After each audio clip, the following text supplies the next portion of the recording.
When 78-year-old Eleanor Whitehawk's house caught fire at 2:47 a.m., neighbors expected the worst. What they didn't expect was to see four massive wolves racing toward the flames. Marcus Webb dropped his cell phone, watching in disbelief as the pack circled the burning cabin like guardian angels made of fur and fangs. Sarah Morrison's scream pierced the winter air as she stumbled from her car, smoke stinging her eyes. The heat hit her face in waves, each one carrying the impossible sight of wild animals defying every instinct to save her mother. Inside that inferno was the woman who had raised her. The same hands that had once braided her hair now trapped behind walls of fire. 3 years of arguments about nursing homes suddenly felt meaningless. "Call 911!" Webb shouted, his voice cracking with an emotion he couldn't name. But the wolves were already moving with purpose, as if they'd done this before. How could creatures she'd saved as helpless cubs now be her only hope? Leave a like and share your thoughts in the comments along with the city you're watching from now. Let's continue with the story. Eleanor Whitehawk had always believed that home was where the heart chose to stay, not where others thought it should be. At 78, she'd earned the right to make that choice herself, even if it meant living alone in a weathered cabin 20 miles outside Pine Ridge, Colorado. The Rocky Mountains stretched endlessly beyond her kitchen window, their snow-capped peaks catching the morning light like promises of another day's independence. 3 years had passed since Robert's funeral. 3 years since Sarah had started her relentless campaign to move her mother into Sunset Manor. "It's for your safety, Mom," Sarah would say during their weekly phone calls from Denver, her lawyer's voice sharp with barely concealed frustration. "What if you fall? What if your heart acts up again? What if something happens and no one finds you for days?" Eleanor understood her daughter's fears. She truly did. But understanding and surrendering were two entirely different things. This cabin held 40 years of memories. Robert's morning coffee ritual, Sarah's childhood laughter echoing from the loft, Christmas mornings when the world felt infinite with possibility. Every creaking floorboard told a story. Every faded photograph on the mantel whispered of a life well lived. The financial pressures didn't help. Social Security barely covered her medications, and the property taxes had somehow tripled in the past year. $15,000 in back taxes sat unpaid on her kitchen table, the notices growing more threatening with each delivery. Marcus Webb's development company had been circling like vultures, making increasingly aggressive offers for her land. Prime real estate, his letters called it. Perfect for luxury development. Eleanor called it home. Her arthritis made simple tasks harder now. Opening jars required strategic planning, and the stairs to the loft had become a daily negotiation with her aging knees. Her heart medication came with warnings about dizziness and fatigue, side effects that made Sarah's arguments sound more reasonable with each passing day. But what Sarah didn't understand was that this wasn't just about stubbornness or pride. This was about purpose. Sarah Whitehawk Morrison had built an impressive life in Denver.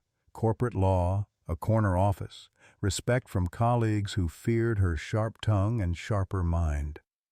Divorced 3 years now, she was raising 2 teenagers while managing a caseload that would break most people. Her success came with a price: control. She approached problems like legal briefs, believing every situation had a logical solution if you just applied enough pressure in the right places. Eleanor represented the one case Sarah couldn't win through logic and determination. You couldn't cross-examine loneliness or subpoena safety into existence. But Sarah kept trying, each conversation becoming another attempt to build an airtight argument for assisted living. Marcus Webb understood pressure too, though his came from a different source entirely. At 48, he'd built Webb Enterprises into Colorado's most aggressive development firm, transforming wilderness into profit with ruthless efficiency. Eleanor's 20 acres represented the final piece in his most ambitious project yet, a $200 million luxury eco-resort that would bring international tourists to Pine Ridge's pristine wilderness. Webb had made his fortune by understanding that everything had a price. Everyone had a breaking point. Eleanor Whitehawk was about to test that theory. March 15th dawned with the kind of crisp mountain air that made Eleanor feel 20 years younger. She'd been awake since 5:30, her internal clock still set to Robert's early rising habits, and had already brewed her first pot of coffee when she heard the whimpering from the woodshed.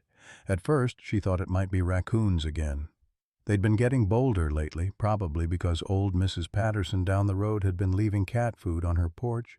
But this sound was different, desperate, plaintive, almost human in its need. Eleanor wrapped her worn cardigan tighter around her shoulders and stepped outside, her breath forming small clouds in the morning chill.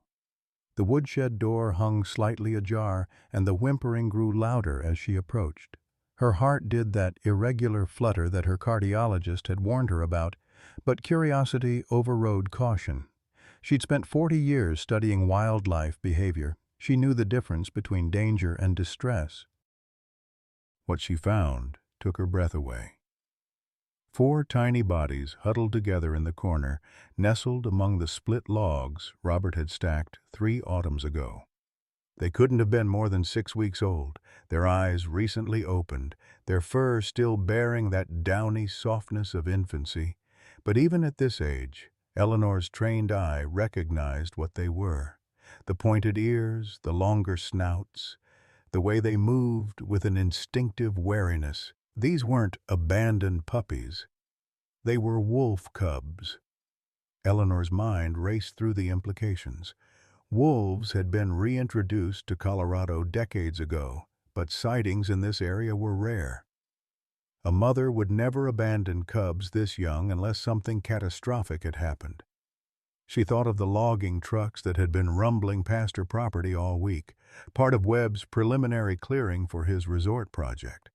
The pieces fell into place with sickening clarity. The cubs were orphans, and without intervention they would be dead within days. Eleanor knelt slowly, her arthritic knees protesting against the cold ground. The cubs pressed closer together, 4 pairs of amber eyes watching her with a mixture of fear and desperate hope. The smallest one, barely the size of a kitten, let out another whimper that seemed to echo directly into her chest. She knew the law. Harboring wild animals was a federal offense, punishable by heavy fines and possible jail time. At her age, even a short sentence would be devastating.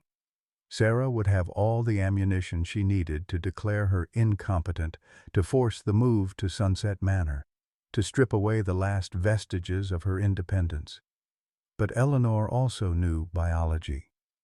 Cubs this young required feeding every 3 hours.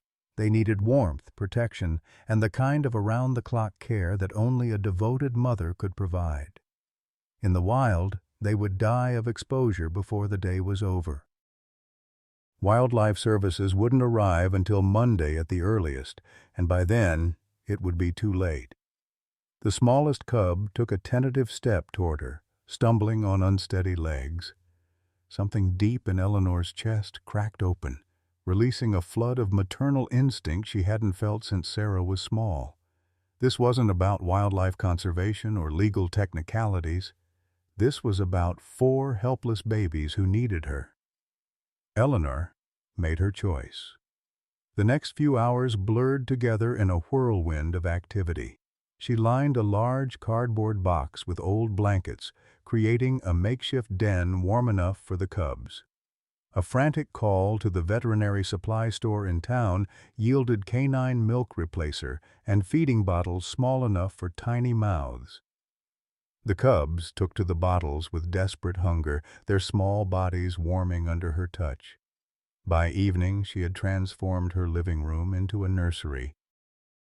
The cubs had begun to show distinct personalities. The largest, clearly the alpha, watched everything with intelligent eyes. A gray female with distinctive white markings seemed drawn to Eleanor's voice, following her movements with obvious trust. The two smaller ones, both dark-furred, preferred to stay close together, offering each other comfort in this strange new world. Eleanor named them Alpha, Luna, Scout, and Shadow.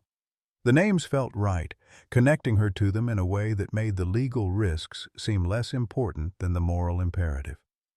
As she settled into her rocking chair that first night, 4 tiny wolves sleeping peacefully in their box beside her, Eleanor felt something she hadn't experienced since Robert's death: purpose. For the first time in 3 years, she was essential to someone's survival.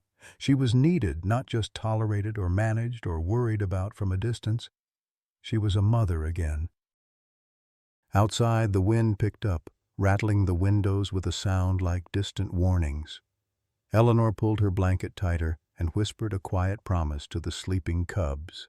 "I'll protect you, little ones, whatever it takes." She had no idea that those words would soon be tested in ways she never could have imagined. By May 1st, the cubs had tripled in size, their puppy-like features sharpening into something unmistakably wild. Eleanor had grown accustomed to their rhythms: Alpha's protective circling of the cabin at dawn, Luna's habit of pressing against her legs whenever strangers approached, Scout's endless curiosity about every sound from the forest, and Shadow's preference for staying close to Eleanor's side during thunderstorms.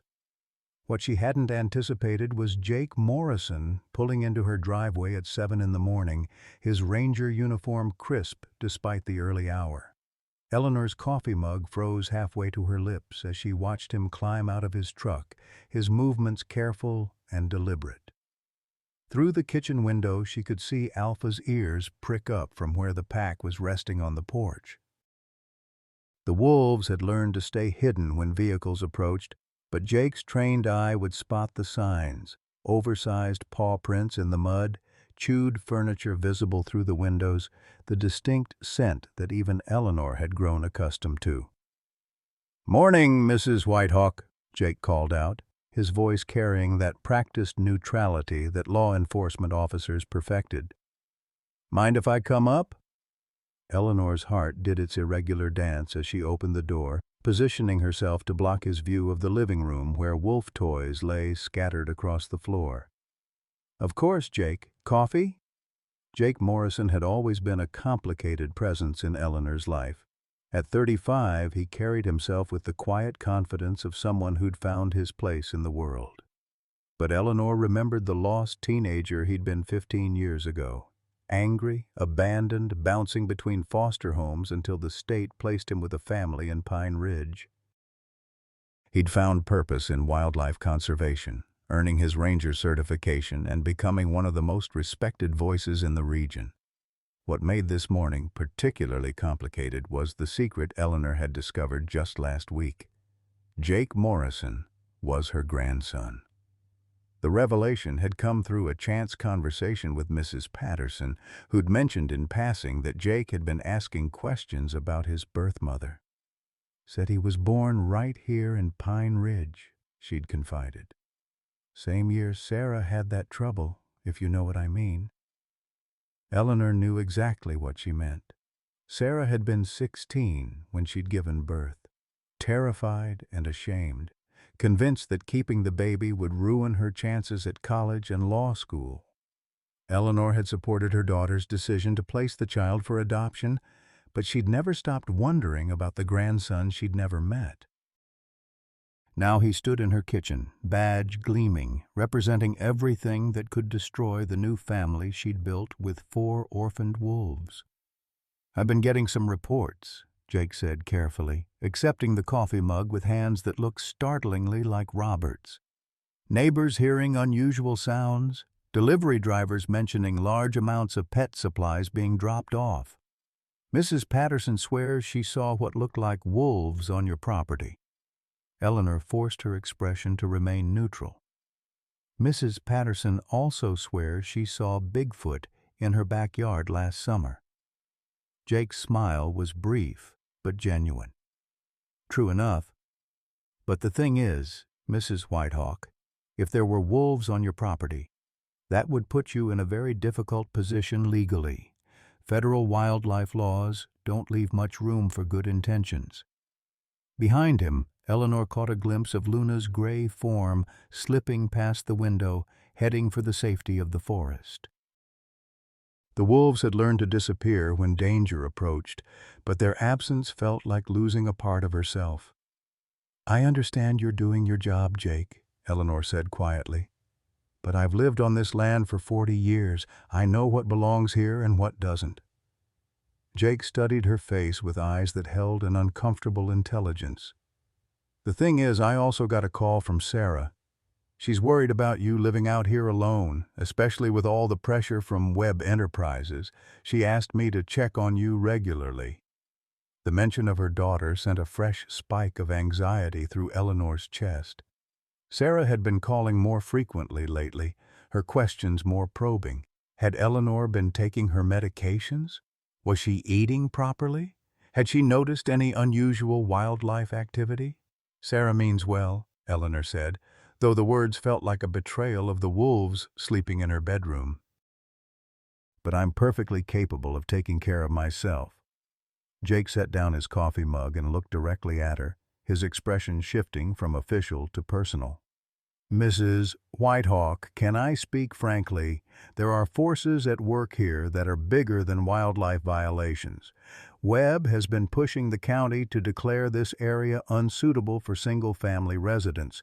He's been filing complaints about everything from septic systems to fire safety. If he can prove that you're harboring dangerous wildlife..." The implication hung in the air between them like smoke from a warning fire. Eleanor felt the walls of her carefully constructed world beginning to close in. The wolves needed her, but protecting them might cost her everything. Her home, her independence, her relationship with Sarah. "What are you saying, Jake?" "I'm saying that sometimes the best way to protect what you love is to let it go before someone forces you to." Eleanor's hand trembled as she reached for her coffee, the weight of impossible choices settling on her shoulders like a familiar burden. Outside, she could hear the distant sound of Alpha's warning call, low and barely audible, but urgent. Jake Morrison finished his coffee and stood to leave, pausing at the door. "I'll be back next week for a more thorough inspection. Federal regulations require it." As his truck disappeared down the mountain road, Eleanor sank into her chair and buried her face in her hands. For the first time since finding the cubs, she allowed herself to cry. For the impossible situation, for the grandson she'd never known, and for the family she might have to sacrifice to save them all. The weeks following Jake's visit blurred together in a haze of mounting pressure and deepening bonds. Eleanor found herself caught between two worlds, the bureaucratic machinery grinding toward an inevitable confrontation, and the simple daily rhythms of life with her unconventional family. The wolves had grown magnificent.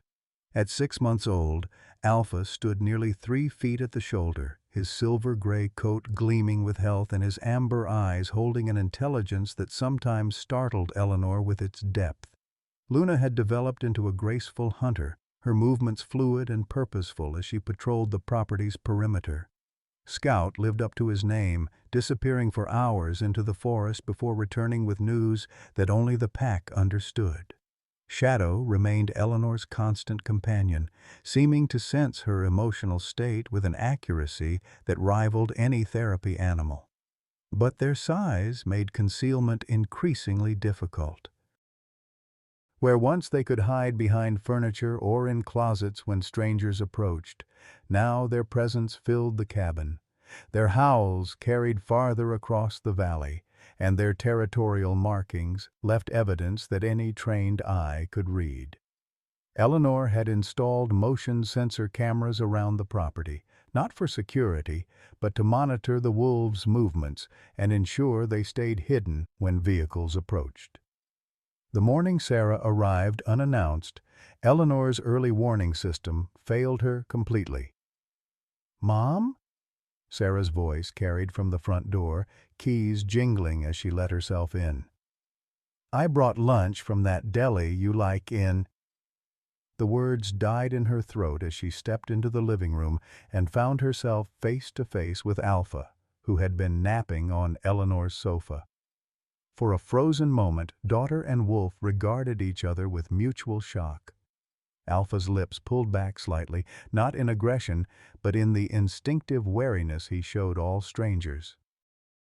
Sarah's briefcase hit the floor with a sharp crack that sent Scout and Shadow padding quickly into the kitchen. "Jesus Christ, Mom!" Sarah's voice climbed an octave as she backed toward the door. "What the hell is that?" Eleanor appeared from the kitchen, Luna at her side, her face pale but determined. "Sarah, please don't move suddenly. They're not dangerous, but they're protective of—" "They?" Sarah's eyes darted around the room, taking in the chewed furniture, the oversized food bowls, the unmistakable signs of large predators living in domestic space. "How many are there?" "4," Eleanor said quietly, moving slowly to position herself between her daughter and the wolves. "They're orphans, Sarah. Their mother was killed by a logging truck. They would have died without—" "Are you insane?" Sarah's professional composure cracked completely. "These are wolves, Mom. Wild animals. Predators. Do you have any idea what could happen? What if they attack someone? What if they attack you?" Alpha rose from the sofa with liquid grace, his movement triggering Sarah's flight response. She stumbled backward, her hand fumbling for the door handle. "I'm calling the police. I'm calling wildlife services. This is criminal endangerment. You could go to prison. Sarah, please." "No!" Sarah's voice carried the authority of a courtroom, sharp and final. "I've been patient with your stubbornness about the nursing home. I've respected your desire for independence. But this crosses every line there is. You're endangering yourself and everyone around you." Eleanor felt something crack inside her chest, a fault line that had been building pressure for months. "I'm 78 years old, Sarah. I've earned the right to make my own choices." "Not when those choices involve harboring dangerous wildlife." Sarah's legal training kicked in, her arguments building momentum. "The liability alone could destroy us financially. If one of those animals hurt someone, we could lose everything. And what about your health? You can barely manage your own medications, let alone care for 4 wolves." "They're not just wolves." Eleanor's voice carried a quiet dignity that had weathered 40 years of marriage, 3 decades of teaching, and countless small battles for respect. "They're my family now." The words hung between them like a bridge neither could cross. Sarah's face went through a series of expressions: shock, hurt, anger, and finally, a cold professional assessment that Eleanor recognized from countless custody battles her daughter had fought in court. "Then you're going to have to choose," Sarah said, her voice steady now, controlled. "The wolves or your freedom. Because I guarantee you, Mom, if Jake Morrison finds them here next week, you'll be facing federal charges. And when that happens, I'll petition the court for guardianship. You'll be in Sunset Manor within a month, and those animals will be destroyed." Eleanor felt the world tilt around her. Luna pressed against her leg, sensing distress, while Alpha moved to flank Sarah. Not threateningly, but with the protective instincts of a pack member guarding against a perceived threat to the family unit. "You would do that?" Eleanor asked, her voice barely above a whisper. "You would have them killed to prove your point?" "I would do whatever it takes to protect you from yourself." Sarah's composure wavered slightly.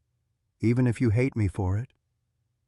After Sarah left, slamming the door hard enough to rattle the windows, Eleanor sank into her rocking chair and allowed herself to truly absorb the impossible position she'd created. The wolves gathered around her as they always did when she was upset. Alpha resting his massive head on her knee, Luna curled at her feet, Scout and Shadow flanking her chair like living bookends. The next 2 weeks passed in a strange suspension of time. Eleanor went through the motions of daily life while her mind wrestled with choices that had no good outcomes. She could surrender the wolves to wildlife services, where they would likely be euthanized for their inability to survive in the wild after months of human contact. She could attempt to release them herself, knowing they might starve or be killed by territorial packs. Or she could fight to keep them and risk losing everything, her home, her independence, and quite possibly her freedom. Meanwhile, Webb's pressure campaign intensified with surgical precision. Code enforcement officers appeared twice a week, citing violations for everything from peeling paint to improperly stored firewood. Property tax assessments arrived daily, each one higher than the last. Anonymous complaints about noise disturbances brought sheriff's deputies to the door, their questions increasingly specific about unusual sounds from the property. The financial strain was becoming unbearable. Eleanor's savings account, never robust, had been depleted by the special diet the wolves required. High-quality protein wasn't cheap, and 4 rapidly growing wolves consumed an enormous amount of food. Her heart medication alone cost $300 a month, and she'd been forced to choose between filling the prescription and feeding her extended family. The medication won that week, but only barely. Jake's second visit came on a Tuesday morning when mountain mist hung low across the valley. This time, he brought backup, a federal wildlife officer named Rodriguez, whose presence transformed the visit from friendly check-in to formal investigation. Eleanor had prepared as best she could. The wolves were secured in the basement, accessible through a hidden entrance she'd constructed behind the woodpile.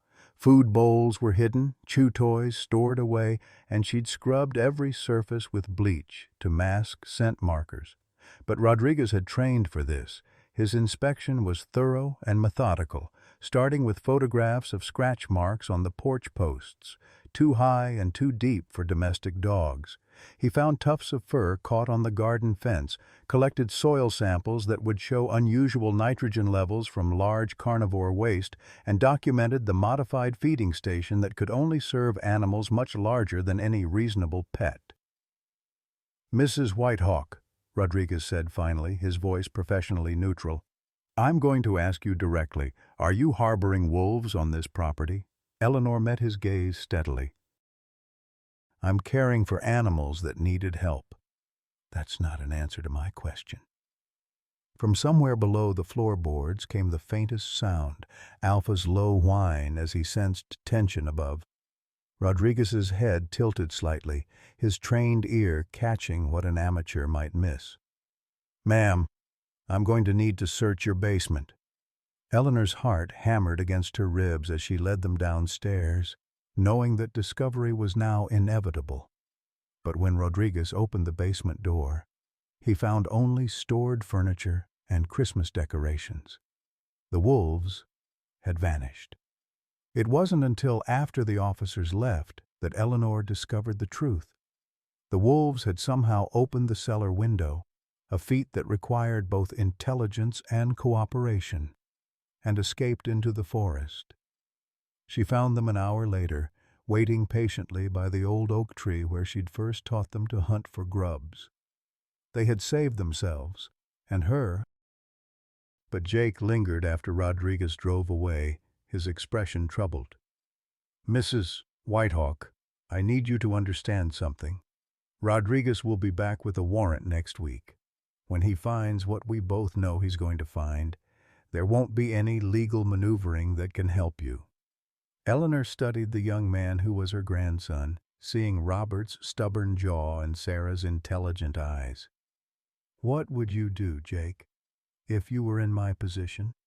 Jake was quiet for a long moment, staring out at the forest where 4 shadows moved like gray ghosts between the trees.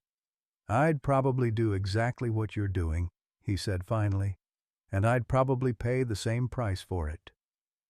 That evening, Eleanor made the hardest decision of her life. She couldn't let the wolves be destroyed because of her selfishness. She couldn't let Sarah carry the burden of fighting federal charges while trying to protect a mother who'd chosen wolves over family stability. She would have to let them go. But first, she had one last night with the family she'd chosen, and who had chosen her in return. December 20th arrived with the kind of bitter cold that made the mountains feel hostile and unforgiving. Eleanor stood at her kitchen window, watching the wolves play in the snow that had fallen steadily for 3 days. They moved with the fluid grace of creatures perfectly adapted to winter, their thick coats gleaming against the white landscape. Alpha led the pack in a complex game that looked like tag, but served to reinforce their hierarchy and hunting coordination. Luna bounded through snowdrifts with puppy-like joy, while Scout and Shadow wrestled near the tree line, their mock battles preparing them for real conflicts they might face in the wild. Today was the day she would let them go. The court order sat on her kitchen table like a death sentence, its official language cold and uncompromising. Notice to surrender. Wildlife. You are hereby ordered to surrender all illegally held wildlife to Federal Wildlife Services no later than December 31, 2024, or face prosecution under the Endangered Species Act. The penalties were spelled out in bureaucratic precision, up to $50,000 in fines and 6 months in federal prison for each animal. Eleanor's arthritic fingers traced the letterhead as her heart performed its irregular dance. 6 months in prison would be a death sentence at her age. Even if she survived incarceration, Sarah would have her declared incompetent within days of her arrest. Sunset Manor would become her final address, and these 20 acres would be bulldozed for Webb's luxury resort before spring. But the legal pressure was only half of her torment. Eleanor's financial situation had deteriorated beyond recovery. The property tax bill now totaled $47,000, accumulated through Webb's influence on the county assessor's office. Her medication costs had doubled when her insurance company mysteriously reclassified her heart condition as pre-existing. The furnace had failed 3 days ago, and the repair estimate exceeded her monthly income. Most devastating of all was her growing physical weakness. The stress of the past months had accelerated her heart condition to the point where climbing the stairs left her breathless and dizzy. Yesterday she'd collapsed while carrying feed to the wolves, lying in the snow for 10 terrifying minutes before Alpha's warm body helped her regain enough strength to stand. She was becoming a liability to the very creatures she'd sworn to protect. The plan was simple in its cruelty. Eleanor would lead the wolves deep into the national forest, far from civilization and the reach of federal agents. She would find a place with good hunting grounds and fresh water, somewhere they might have a chance to establish territory and survive on their own. Then she would walk away and let nature decide their fate. She'd been preparing them for weeks, gradually reducing their dependence on her. The daily feedings had become sporadic, forcing them to hunt for themselves. She'd stopped the evening grooming sessions and withdrawn from the physical affection that had bonded them so completely.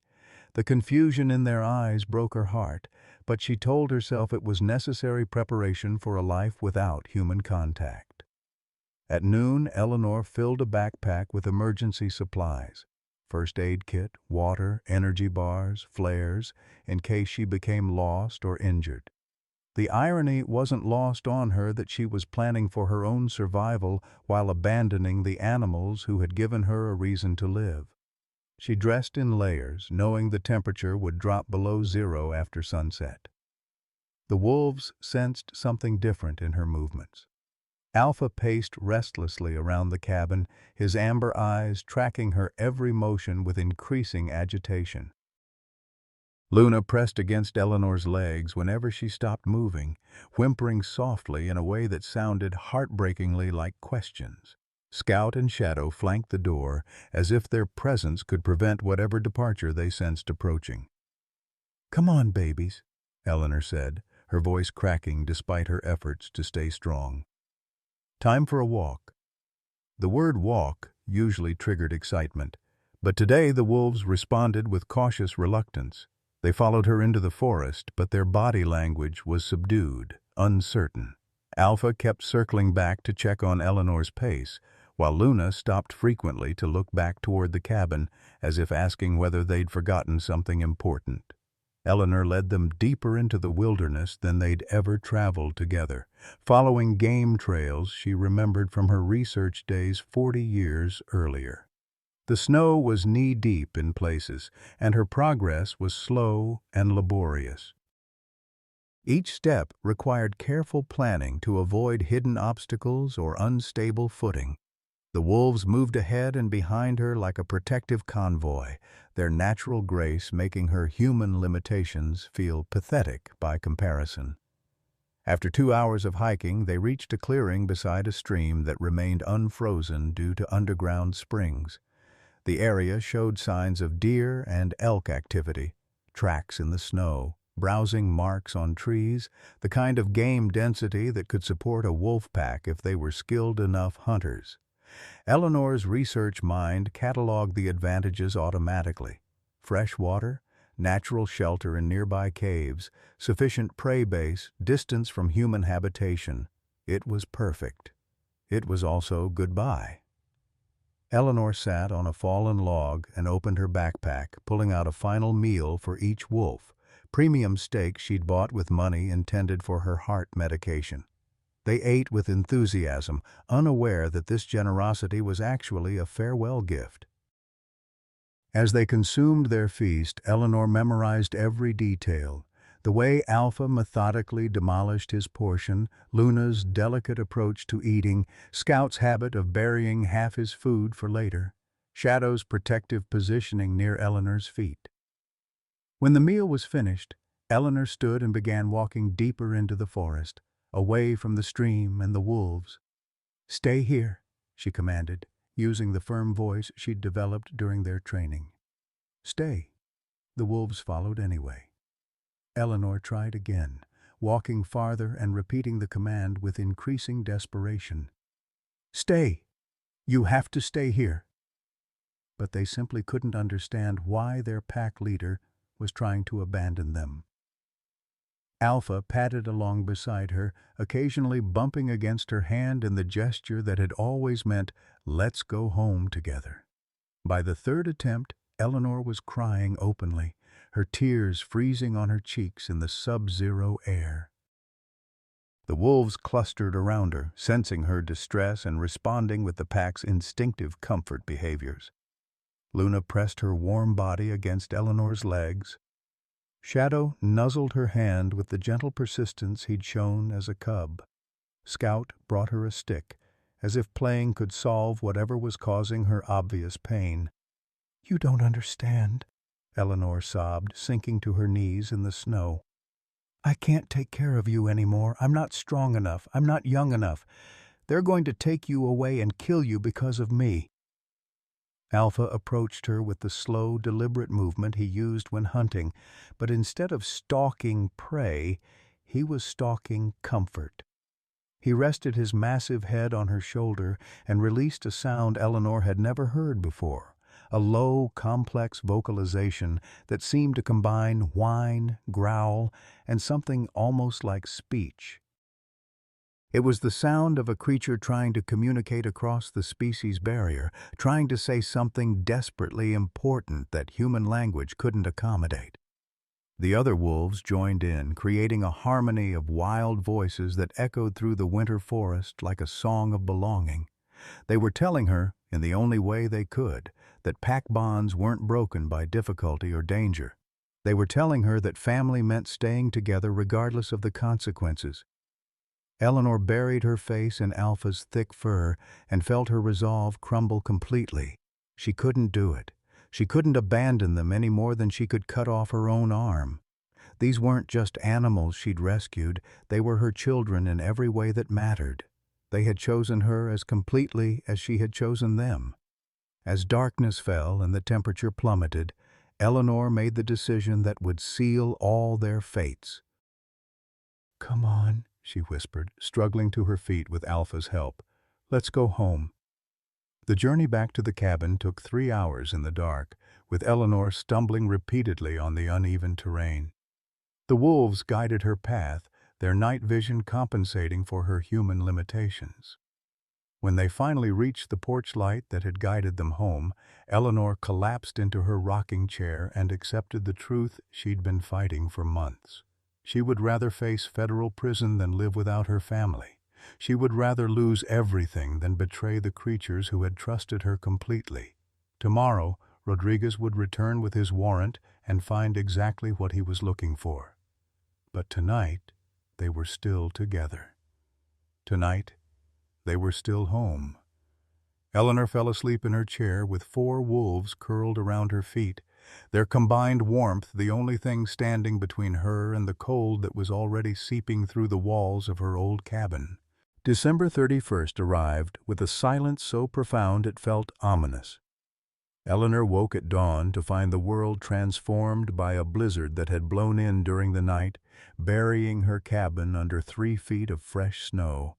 The power lines had snapped sometime around midnight, leaving her without heat, light, or communication with the outside world.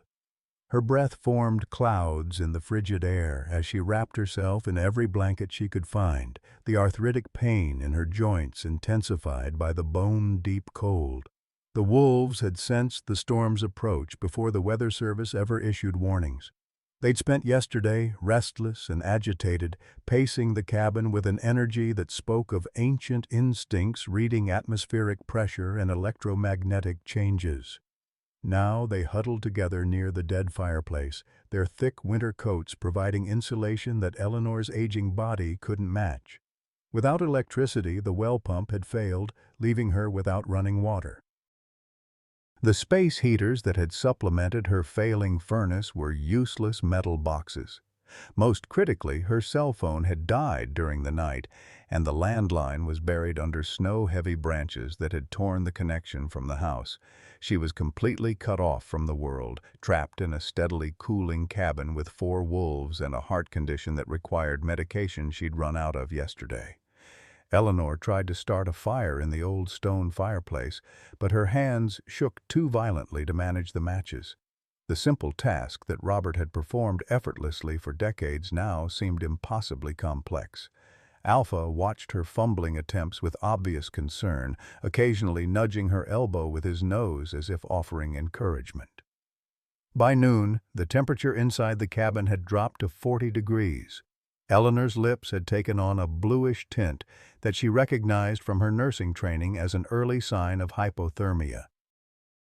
Her heart was performing irregular gymnastics in her chest, missing beats and racing unpredictably. She'd rationed her emergency heart medication down to a single pill, saving it for what she hoped would be a rescue that seemed increasingly unlikely. The blizzard showed no signs of abating. Through the frost-covered windows, Eleanor could see nothing but a wall of white that erased the landscape completely. The snow had drifted against her door to a height that would make opening it impossible, even if she had the strength to try.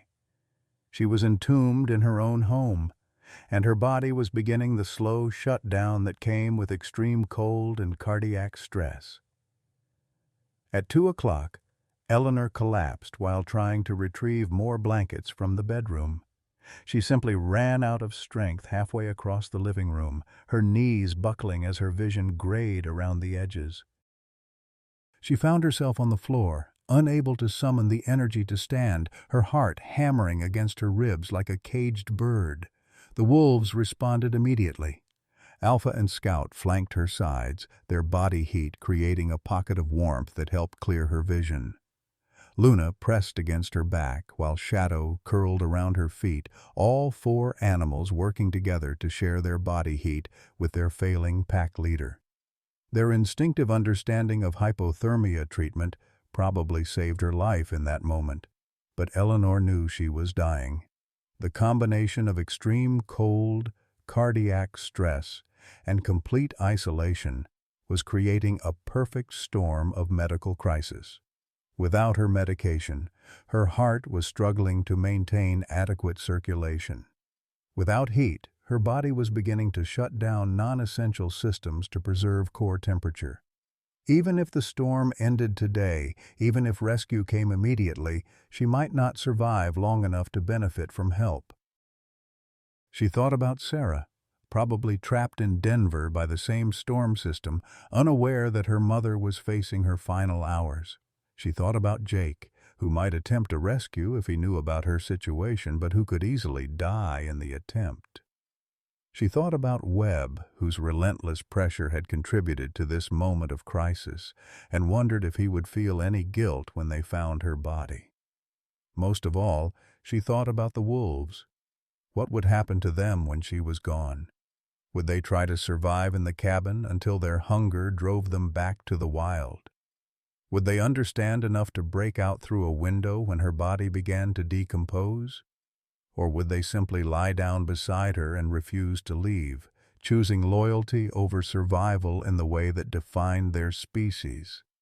As the afternoon wore on, Eleanor drifted in and out of consciousness, her body conserving energy by shutting down non-essential functions. The wolves maintained their vigil, taking turns leaving briefly to relieve themselves before returning to their positions around her. They seemed to understand that this was a crisis, requiring all their collective warmth and protection. At some point during the late afternoon, Eleanor became aware of a new sound cutting through the storm's howling. It was mechanical, rhythmic, growing louder despite the acoustic dampening effect of the heavy snowfall. Her confused mind struggled to identify it until Alpha's head lifted sharply, his ears swiveling toward the front of the cabin. A vehicle engine. Someone was attempting to reach her through the blizzard. Hope flared briefly in Eleanor's chest, but practicality quickly dampened it. Her driveway was completely impassable, buried under snow that would challenge even the most capable four-wheel drive vehicle. The approaching engine sound grew closer but then stopped well short of the cabin, probably stuck or unable to proceed through the deepest drifts. She heard voices then, muffled by wind and distance but definitely human. Male voices calling out something she couldn't distinguish.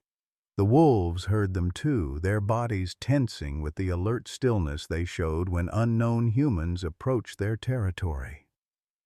Eleanor tried to call out, but her voice emerged as barely a whisper, lost immediately in the storm's roar. She attempted to sit up but managed only to raise her head slightly before exhaustion forced her back down. The wolves were her only hope of attracting attention, but she'd trained them too well to avoid contact with strangers. Then the voices grew closer, and Eleanor caught fragments of words that made her blood run cold. Federal warrant. Dangerous animals. Authorized to use lethal force. Rodriguez had come for the wolves. In the middle of a life-threatening blizzard, federal wildlife officers were attempting to serve their warrant and remove her family. The irony was cruel beyond belief. Rescue and destruction arriving simultaneously, wrapped in the same package of official authority. Through the frost-covered front window, Eleanor saw the beam of a powerful flashlight cutting through the swirling snow. Multiple figures were approaching the cabin, their movements careful and coordinated like a tactical team preparing for a dangerous encounter. She realized they probably expected to find a crazy old woman barricaded with wild animals, ready to resist with whatever weapons she might possess. The reality was far more pathetic. They would find a dying elderly woman and 4 wolves who had never shown aggression toward humans, all of them victims of circumstances beyond their control.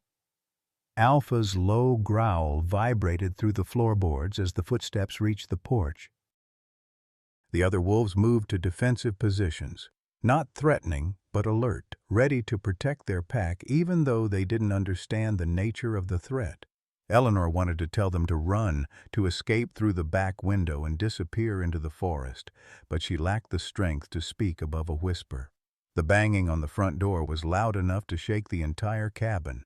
Federal Wildlife Services. We have a warrant to search these premises and confiscate illegal wildlife. Eleanor closed her eyes and waited for the end of everything she'd fought to preserve. The wolves would be tranquilized and taken away to be destroyed. She would be arrested, assuming she survived long enough for medical treatment. The cabin would be seized for unpaid taxes, and Webb would have his victory complete and total. But as the officers worked to clear snow from the blocked door, Eleanor felt something she hadn't experienced in months. Peace. She'd made her choice to love unconditionally, and she'd kept that choice even unto death. The wolves pressed closer around her, offering what comfort they could, and she realized that family wasn't about happy endings or successful outcomes. Family was about showing up for each other when everything else failed. The door burst open, bringing a rush of Arctic air and the harsh beam of tactical flashlights. Eleanor heard Rodriguez's voice, sharp with authority and surprise. "Jesus Christ, what the hell happened here?" Then everything went black. Eleanor's first sensation returning to consciousness was warmth, blessed, life-giving warmth that seemed to flow through her veins like liquid sunlight. Her second sensation was the steady beeping of medical equipment, a sound that told her she was alive against all reasonable odds. Her third sensation was the weight of a large, warm body pressed against her leg, which should have been impossible in any hospital setting. She opened her eyes to find herself in a private room at Pine Ridge Medical Center, IV lines running into both arms and a heart monitor displaying the irregular but steady rhythm that had become her cardiovascular signature. More shocking was the sight of Luna curled on the floor beside her bed, the wolf's gray head resting on crossed paws, amber eyes watching Eleanor with the patient intensity of a devoted nurse. "You're awake." The voice belonged to Dr. Sarah Chen, a cardiologist Eleanor vaguely remembered from previous emergency visits. "We weren't sure you'd make it through the night. Severe hypothermia, cardiac episode, and dangerous dehydration. Your body temperature was 89 degrees when they brought you in." "The wolves," Eleanor whispered, her voice barely audible through her dry throat. "What happened to—" "Are perfectly safe," Dr. Chen interrupted, her professional demeanor softening slightly. "Though I have to say, this is the most unusual medical situation I've encountered in 20 years of practice. Your companions refused to leave your side during transport. When the EMTs tried to separate them from you, one of them actually lay down across your stretcher." Eleanor's confused gaze found Luna again, then swept the room to discover Alpha resting in the corner, Scout curled under the window, and Shadow maintaining a protective position near the door. The sight was so surreal that Eleanor wondered if she was hallucinating from medication or oxygen deprivation. "How is this possible?" Eleanor asked. "Hospital policy, infection control, insurance liability?" Dr. Chen pulled up a chair beside the bed, her expression mixing medical professionalism with something approaching wonder. "That's where this story gets interesting, Mrs. Whitehawk. The federal officers who found you weren't exactly prepared for what they discovered. According to their report, they expected to find a potentially dangerous situation requiring animal control and arrest procedures. Instead, they found an elderly woman in medical crisis being kept alive by 4 wolves sharing their body heat." The memory came back in fragments. The blizzard, the failing heat, the collapse, and the wolves creating a living blanket around her dying body. "They saved my life." "Undoubtedly. Agent Rodriguez has worked wildlife enforcement for 15 years, and he's never seen anything like it. When they tried to separate you from the animals for transport, your vital signs became dangerously unstable. Your heart rate spiked, your blood pressure crashed, and you started showing signs of severe distress. The animals became agitated too, pacing and vocalizing in ways that suggested genuine emotional trauma." Dr. Chen consulted her tablet, pulling up what appeared to be official documentation. "Agent Rodriguez made a field decision that probably saved your life. He authorized transport of all 5 of you together, with the wolves riding in the ambulance to maintain your stabilized condition. The hospital initially refused to allow animals in patient care areas, but when they tried to separate you again, you went into cardiac arrest. Eleanor remembered none of this, but the story explained Luna's presence and the absence of restraints or barriers that would normally separate wild animals from vulnerable humans. So, they're being allowed to stay? For now? We have a 48-hour emergency medical exemption based on your documented dependency on their presence for cardiovascular stability. But Mrs. Whitehawk, this situation is temporary at best. Federal wildlife laws haven't changed, and the hospital administration is already receiving pressure from insurance companies and regulatory agencies.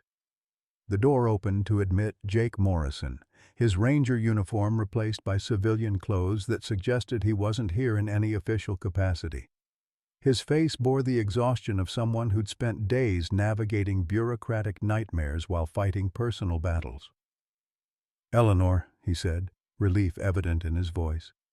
"Thank God you're okay. When Rodriguez called me about the condition they found you in..." He shook his head, unable to finish the sentence. "Jake." Eleanor's voice was stronger now, though still rough from dehydration. "I need to tell you something. About who you are. About your connection to..." "I know." Jake's interruption was gentle but firm. "Sarah told me everything yesterday when she arrived from Denver. About being my birth mother? About you being my grandmother? About the adoption? We've had some very long conversations." Eleanor felt tears building behind her eyes, emotions she'd suppressed for years, suddenly demanding acknowledgement.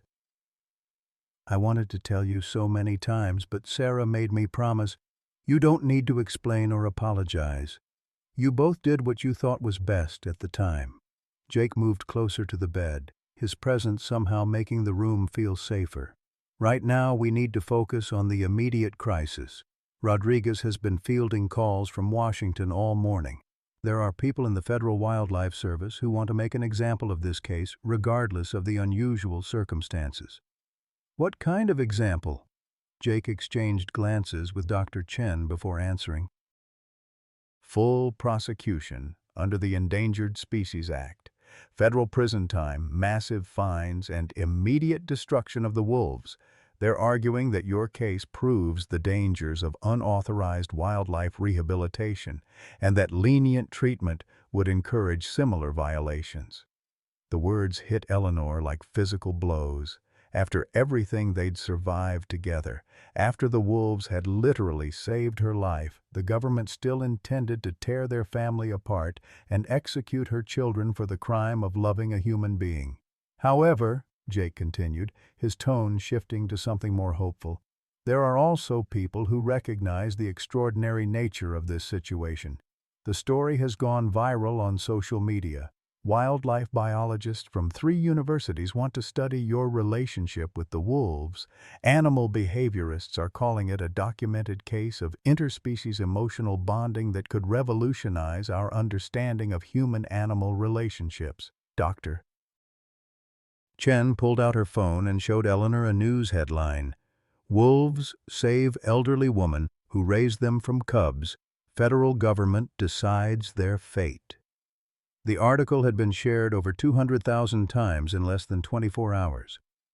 "There's also this," Jake said, producing a legal document from his jacket.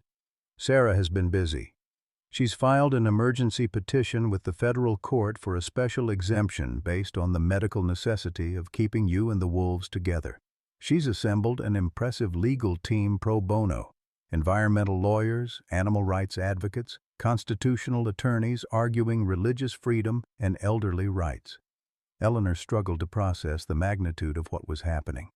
Her quiet struggle to save 4 orphaned cubs had somehow become a national conversation about the nature of family, the rights of the elderly, and the complex relationships between humans and wildlife. "But there's something else you need to know," Jake said, his expression growing serious. "Webb has withdrawn his development proposal and his pressure campaign against your property. Yesterday morning, he personally delivered a check covering all your outstanding property taxes and medical expenses." "Why would he do that?" According to Rodriguez, Webb was at his office when the emergency call came in. He actually volunteered to guide the rescue team to your cabin through the blizzard. When they found you and the wolves, Jake paused, searching for the right words. Rodriguez said Webb broke down completely, started talking about his father and wolves and how he'd spent his entire adult life running from something that had happened when he was 10 years old. Eleanor felt a stirring of something that might have been compassion for the man who had tormented her for months. What happened to his father?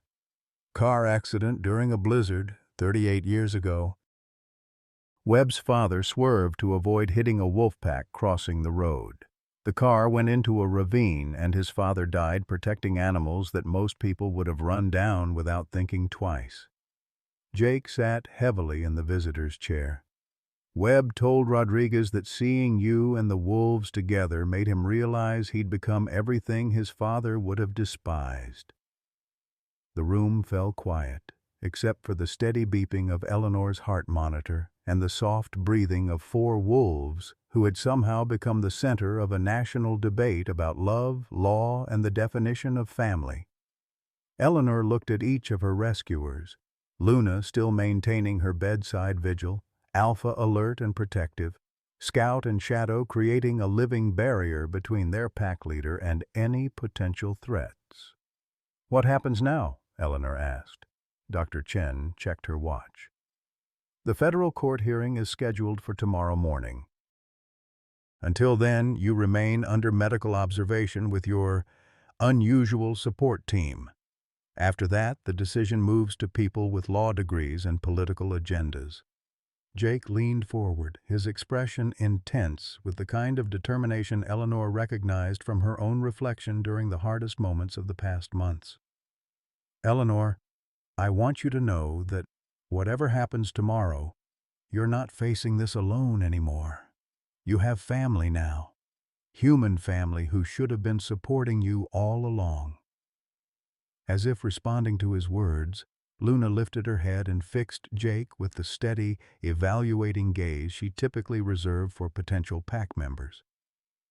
After a long moment, the wolf's tail moved in what might have been a tentative wag, the first sign of acceptance she'd ever shown to anyone other than Eleanor. "I think she approves," Eleanor whispered, feeling hope flicker to life in her chest for the first time in weeks. Tomorrow would bring judges and lawyers and federal agents who would decide the fate of an extraordinary family that defied every conventional category.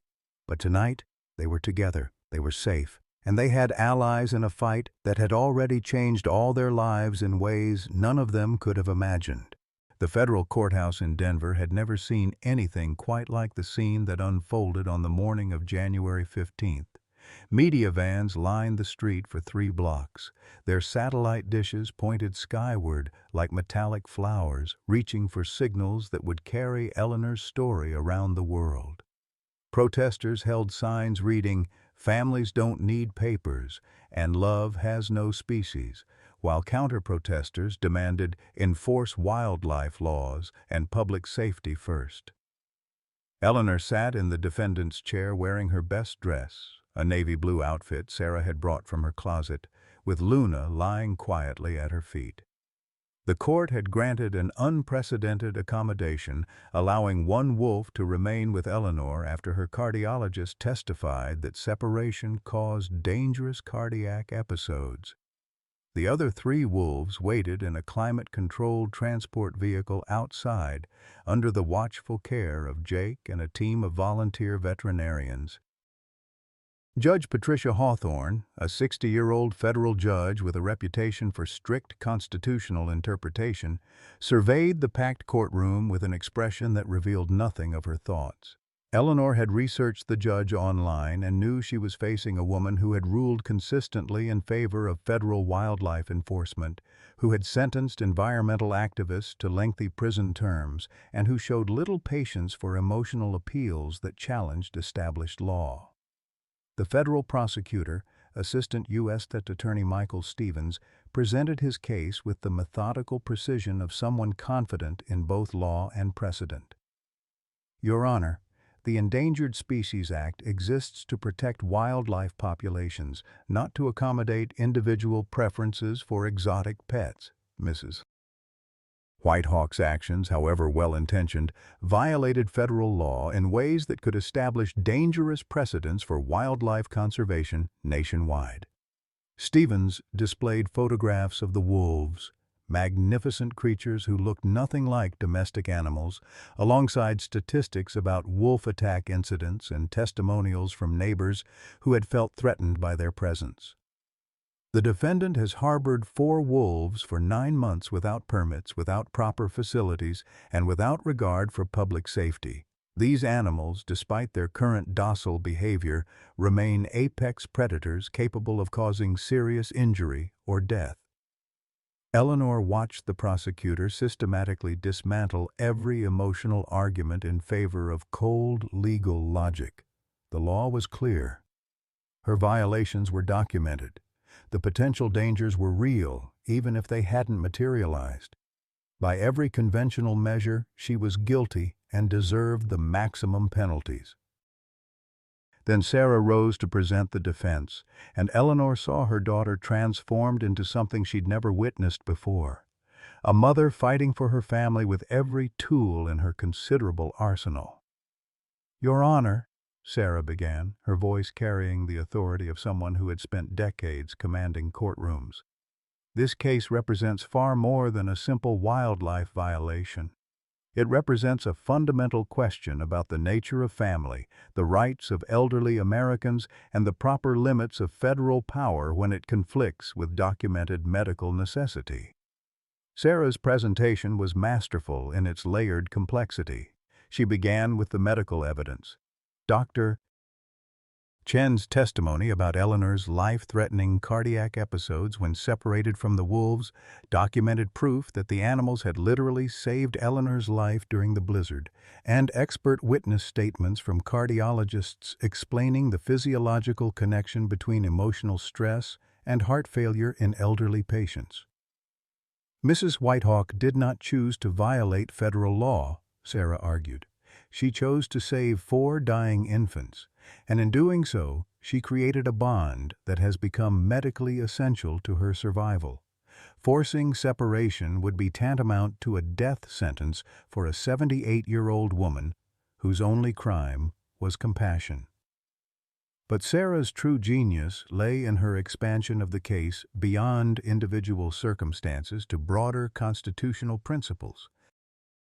She introduced testimony from elderly rights advocates about the systematic infantilization of seniors, from religious freedom experts about the spiritual significance of animal companionship in various faith traditions, and from constitutional scholars about the limits of federal power when it conflicted with fundamental human relationships.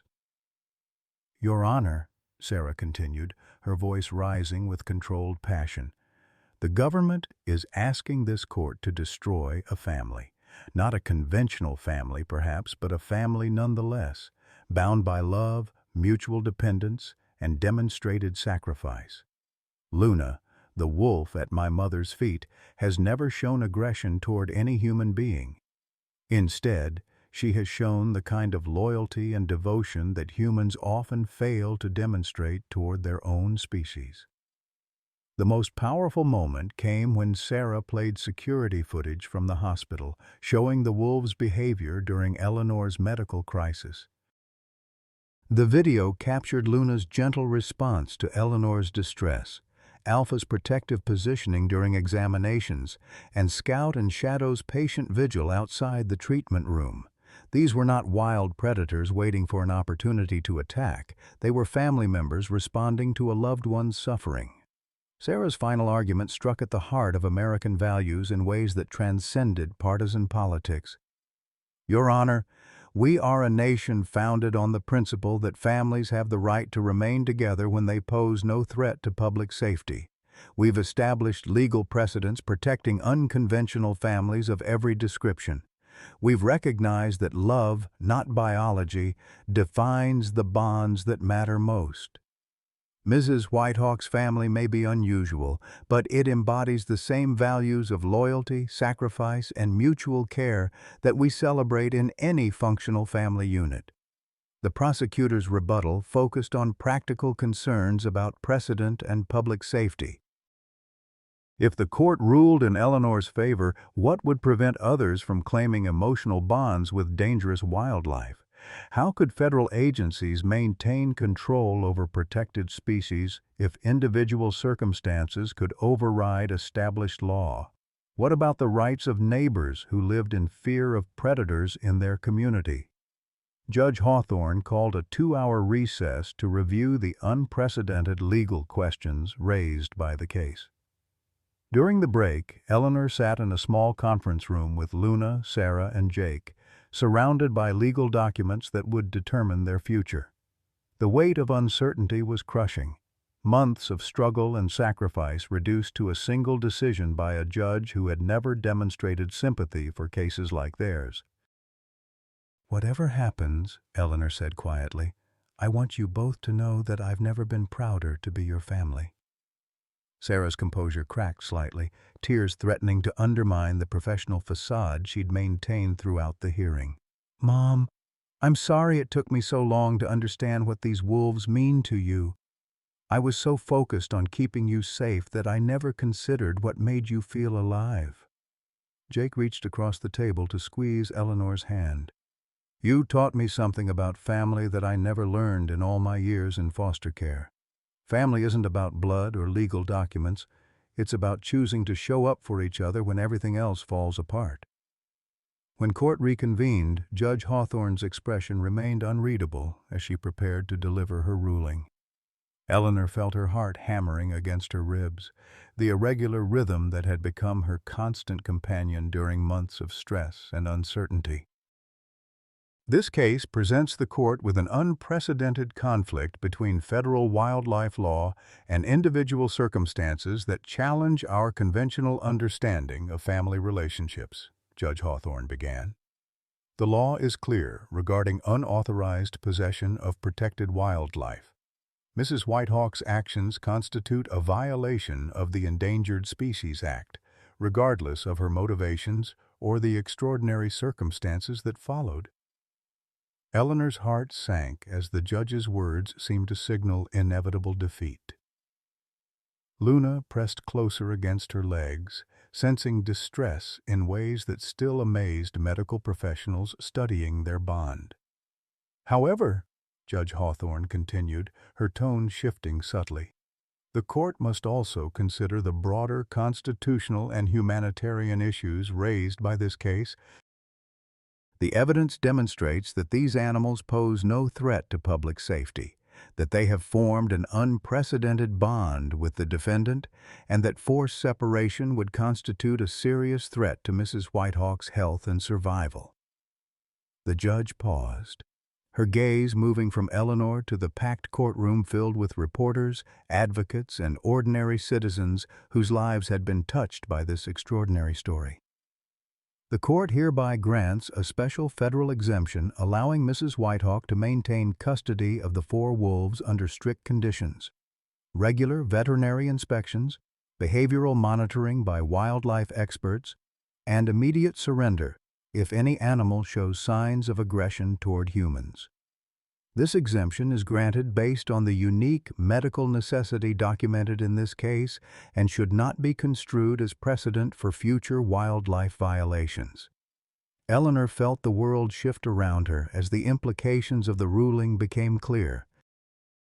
They would stay together. Her family would remain intact. The months of fear and uncertainty were over, replaced by a future that seemed impossible just hours earlier. "Furthermore," Judge Hawthorne added, "the court recommends that Congress consider legislation addressing the care of elderly Americans and their animal companions, recognizing that the bonds between humans and animals can constitute essential relationships deserving legal protection." The courtroom erupted in cheers and applause that continued for several minutes despite the judge's attempts to restore order. Eleanor buried her face in Luna's fur and wept with relief that felt like drowning in reverse, emerging from darkness into a light she hadn't dared to hope for. As they left the courthouse surrounded by reporters and well-wishers, Eleanor reflected on the journey that had brought her from isolation to the center of a national conversation about love, family, and the courage to protect what matters most. The wolves had saved her life in the blizzard, but she realized now that she had saved theirs long before that night, not from death, but from a world that didn't understand that love recognizes no boundaries between species. Sarah walked beside her, no longer the controlling daughter trying to manage her mother's life, but a partner who had learned that sometimes the greatest protection comes from trusting those we love to make their own choices. Jake flanked her other side, the grandson she'd never known she had, now an integral part of a family that defied every conventional definition. Together, they walked toward a future that promised new challenges but no longer held the threat of forced separation. They were going home, all of them, together, as family. 6 months after the courthouse victory, Eleanor Whitehawk sat on her newly rebuilt porch watching the sunrise paint the Rocky Mountains in shades of gold and amber. The cabin had been transformed through community volunteers and donations from supporters worldwide.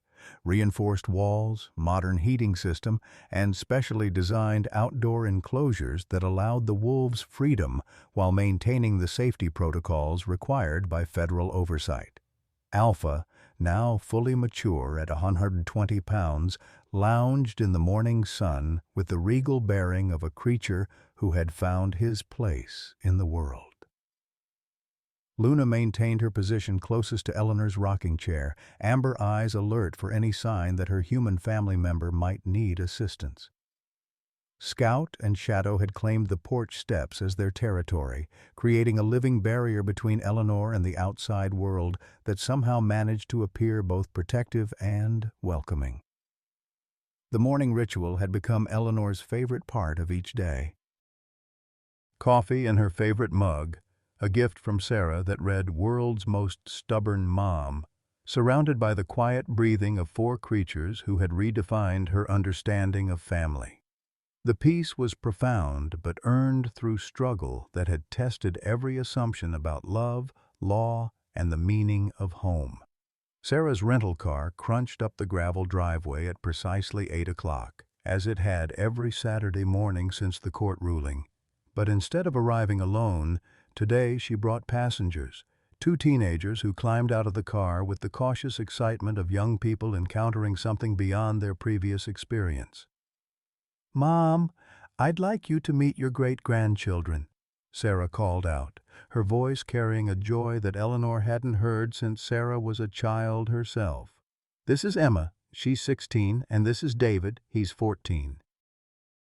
Kids, this is your great-grandmother Eleanor, and these are her, well, I guess you could call them your step-great-grandmother wolves." Eleanor's heart performed a small flutter of happiness as she studied the faces that carried echoes of Robert's features mixed with Sarah's stubborn chin.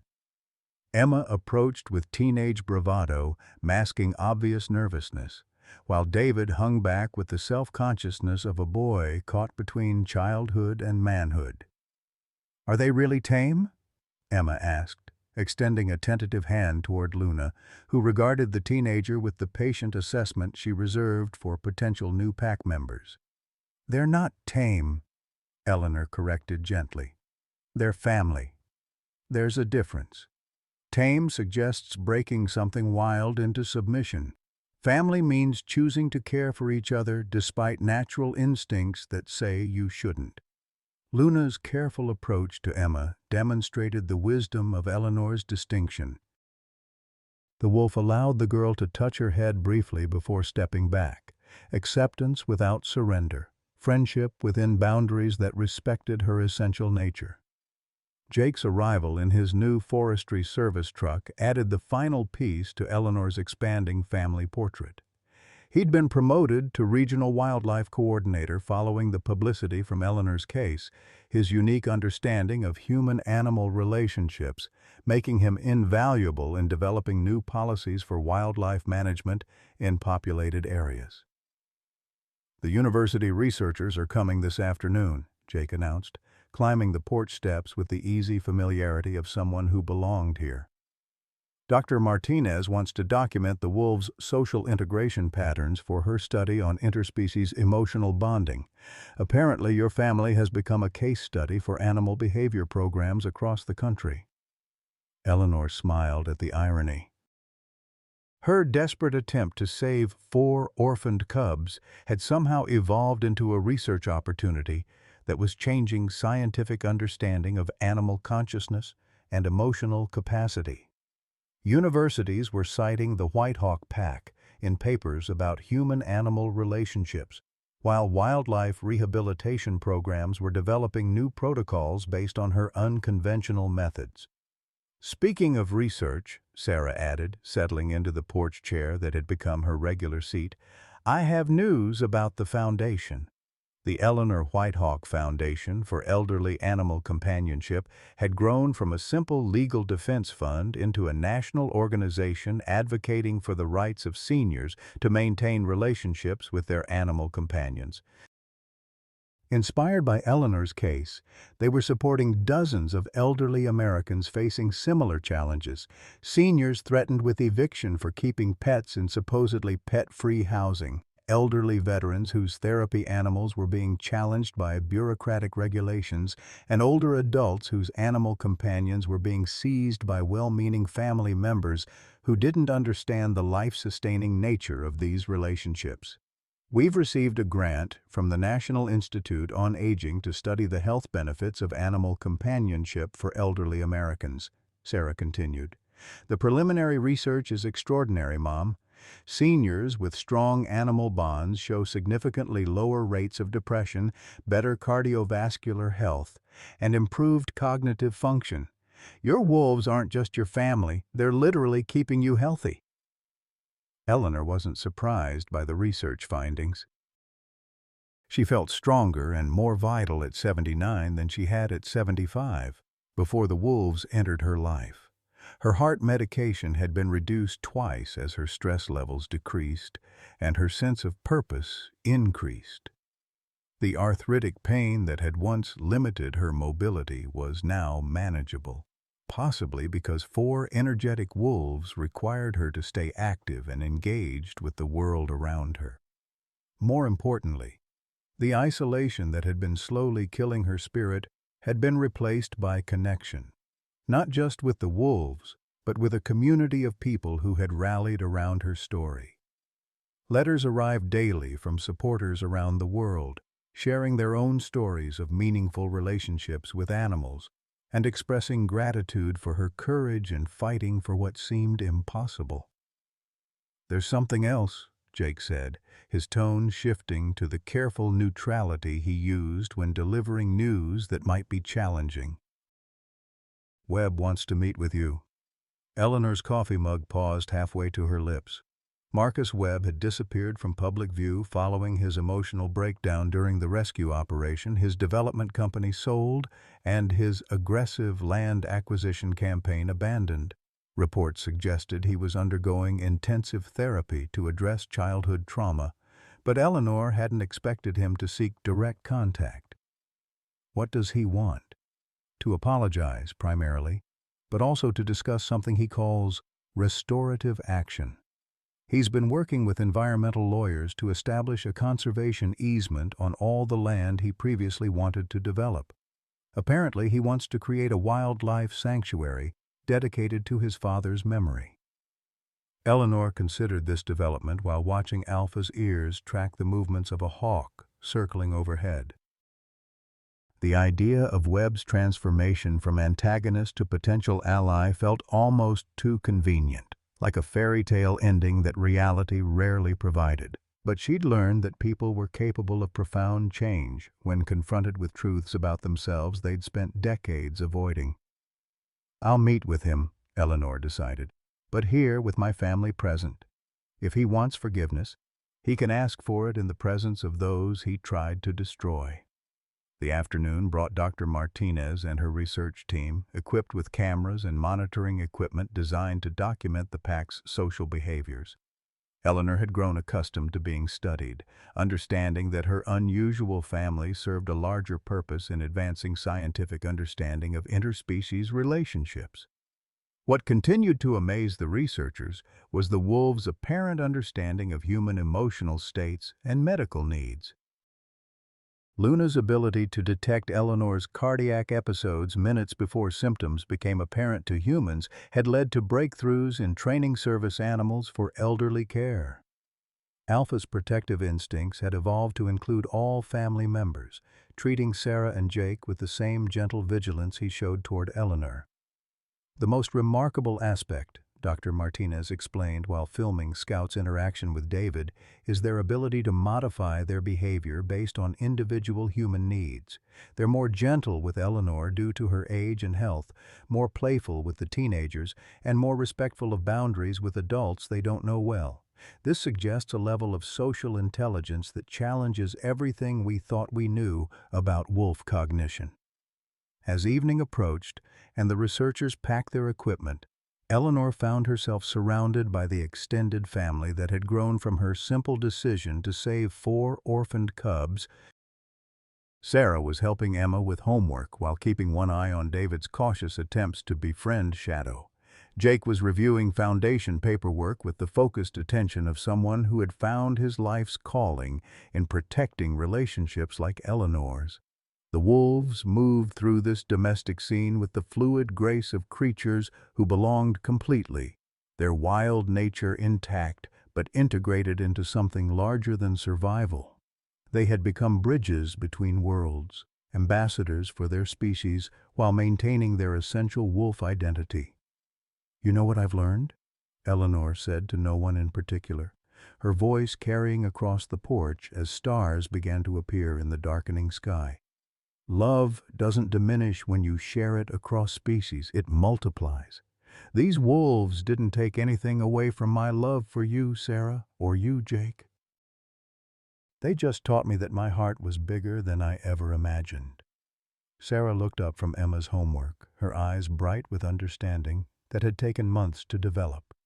"I spent so much time trying to protect you from making choices I thought were dangerous. I never considered that the most dangerous choice might be living without purpose, without something to care for beyond yourself." Jake nodded from his position on the porch railing where Shadow had claimed a spot beside him. "My whole career has been about wildlife conservation, but I never understood conservation as an act of love until I met your family. We can't preserve what we don't love, and we can't love what we don't allow ourselves to connect with." As the family settled into the comfortable quiet of evening, Eleanor reflected on the journey that had brought them all together. She'd thought she was saving 4 helpless cubs, but they had saved her in ways that extended far beyond the night they pulled her from a burning cabin. They had saved her from the slow death of irrelevance, from the gradual surrender of autonomy that society expected from elderly women, from the isolation that killed more seniors than any disease. The wolves had given her back her identity as a protector, a teacher, a mother figure whose love was essential to someone's survival. In return, she had given them something equally precious, proof that love could transcend species, that family could be chosen rather than inherited, and that the courage to care for others despite legal and social obstacles was still possible in a world that often felt too complicated for simple acts of compassion. Tomorrow would bring new challenges and responsibilities. The Foundation needed her input on policy recommendations for Congress. The university wanted to expand their research program. Webb's proposed meeting would require emotional reserves she wasn't sure she possessed. But tonight, surrounded by the breathing of 7 creatures who had chosen to make their lives together despite every logical reason why it shouldn't work, Eleanor felt the deep satisfaction of a woman who had fought for love and won. The last thing she saw before closing her eyes was Luna's steady gaze, amber eyes reflecting starlight as she maintained her faithful watch over the human who had become her mother. In the distance, she could hear the calls of wild wolves echo across the mountains, not strangers, but extended family celebrating another day of survival and connection in a world that still held space for miracles. A message for our cherished seniors. At 78, Eleanor Whitehawk discovered something profound. Our capacity to love and be needed doesn't diminish with age, it deepens. When she chose to save 4 orphaned wolf cubs, she wasn't just rescuing them, she was rescuing herself from the quiet desperation of feeling unnecessary. In a society that often pushes us toward the sidelines after 55, Eleanor's story reminds us that our most meaningful chapters may still be unwritten. The wolves didn't just save her life in that blizzard, they saved her from the slow death of irrelevance that too many seniors accept as inevitable. Her courage to fight for an unconventional family, despite legal threats and family pressure, proves that true independence isn't about stubbornly living alone. It's about having the freedom to choose what makes life worth living. Eleanor found purpose in caring for creatures who desperately needed her, rediscovering that being essential to someone's survival is the greatest anti-aging medicine of all. Share your thoughts. What gives your life the deepest sense of purpose today? Have you ever had to fight to protect a relationship that others didn't understand? Leave a comment below. Your story might inspire someone who needs to hear it.